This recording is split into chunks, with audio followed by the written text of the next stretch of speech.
there, divine ones. Welcome back to Miracle Mantras. I'm Kiran Jot. I'll be reading today's lesson for you, singing this mantra with you again so you can sing and carry it with you throughout your day. And I'll be adding a commentary at the end. This is lesson number 71. Only God's plan for salvation will work. You may not realize that the ego has set up a plan for salvation in opposition to God's. It is this plan in which you believe. Since it is the opposite of God's, you also believe that to accept God's plan in place of the ego's is to be damned. This sounds preposterous, of course. Yet, after we have considered just what the ego's plan is, perhaps you will realize that however preposterous it may be, you do believe in it. The ego's plan for salvation centers around holding grievances. It maintains that if someone else spoke or acted differently, if some external circumstance or event were changed, you would be saved. Thus, the source of salvation is constantly perceived as outside yourself. Each grievance you hold is a declaration and an assertion in which you believe that says, if this were different, I would be saved. The change of mind necessary for salvation is thus demanded of everyone and everything except yourself. The role assigned to your own mind in this plan, then, is simply determine what, other than itself, must change if you are to be saved. According to this insane plan, any perceived source of salvation is acceptable, provided that it will not work. This ensures that the fruitless search will continue, for the illusion persists that, although this hope has always failed, there is still grounds for hope in other places and in other things. Another person will yet serve better. Another situation will yet offer success. Such is the ego's plan for your salvation.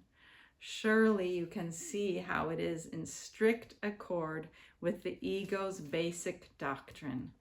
Seek, but do not find. For what could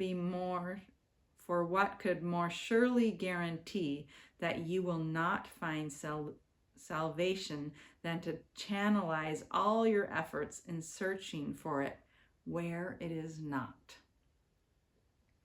God's plan for salvation works simply because by following God's direction, you seek for salvation where it is. But if you are to succeed as God promises you will, you must be willing to seek there only. Otherwise, your purpose is divided and you will attempt to follow two plans for salvation that are diametrically opposed in all ways. The result can only bring confusion, misery, and a deep sense of failure and despair. How can you escape all this? Very simply, the idea for today is the answer. Only God's plan for salvation will work. There can be no real conflict about this because there is no possible alternative to God's plan that will save you. God's is the only plan that is certain in its outcome. God's is the only plan that must succeed. Let us practice recognizing this certainty today, and let us rejoice that there is an answer to what seems to be a conflict with no resolution possible. All things are possible to God. Salvation must be yours because God's plan cannot fail. Begin the 2 longer practice periods for today by thinking about today's idea and realizing that it contains 2 parts, each making equal contribution to the whole. God's plan for your salvation will work, and other plans will not. Do not allow yourself to become depressed or angry at the second part. It is inherent in the first, and in the first is your full release from all your own insane attempts and mad proposals to free yourself. They have led to depression and anger, but God's plan will succeed. It will lead to release and joy. Remember this.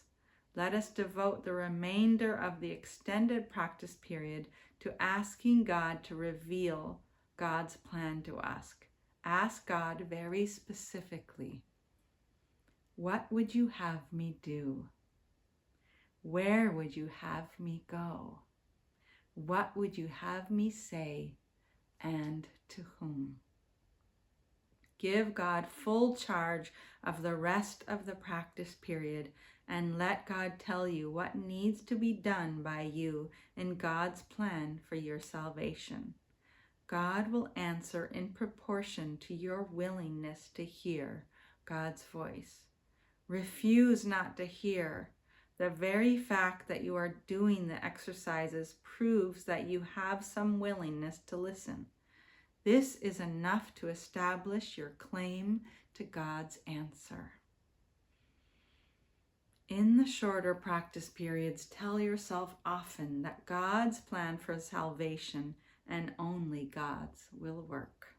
Be alert to all temptation to hold grievances today and respond to them with this form of today's idea. Holding grievances is the opposite of God's plan for salvation, and only God's plan will work. Try to remember today's idea some 6 or 7 times an hour. There could be no better way to spend a half minute or less than to remember the source of your salvation and to see it where it is. Only God's plan for salvation will work.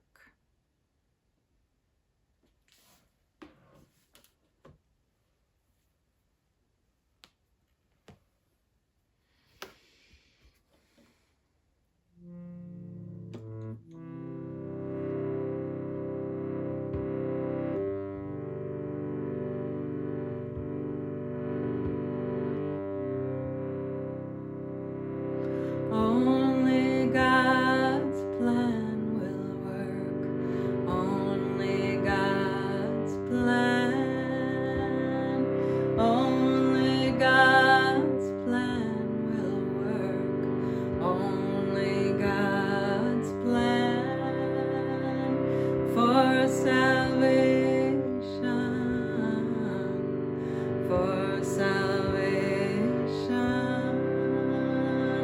Only God's plan will work.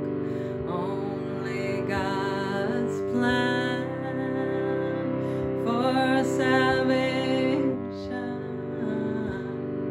For salvation. Only God.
for salvation.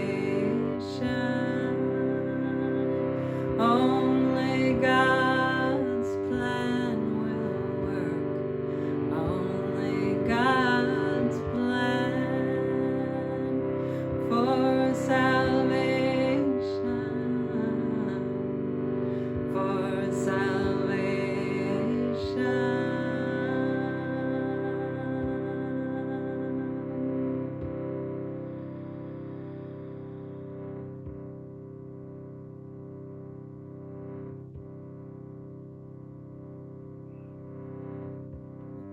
How many times have we listened to the ego's plan, right? If only this person would change. If only this situation would change. If only this government would change. If only this person hadn't said that. Always looking for someone else to change. But that actually gives us no power over our own destiny. We're always needing someone else or something else to change, and we're always victims. We're always the powerless victims if that is our point of view. So we have to be willing to give it up in order to claim our true power. But we have to be willing to give up blaming everything and everyone else and to find the power inside of ourselves. And this is not popular. This is not a popular way to be. The world is constantly reinforcing the idea that it's somebody else's fault. And this whole system is a system of victimization over and over and over again. That is not worthy of God's children. That is not worthy of who we are. But are we willing to accept our full responsibility that the only change comes from within? Are we willing to give up blaming everything and everyone else? That's the question. Are we willing to listen? There's this beautiful line in the text that says, would you be hostage to the ego or host to God? You have all the power in your hands, inside of you, in your mind.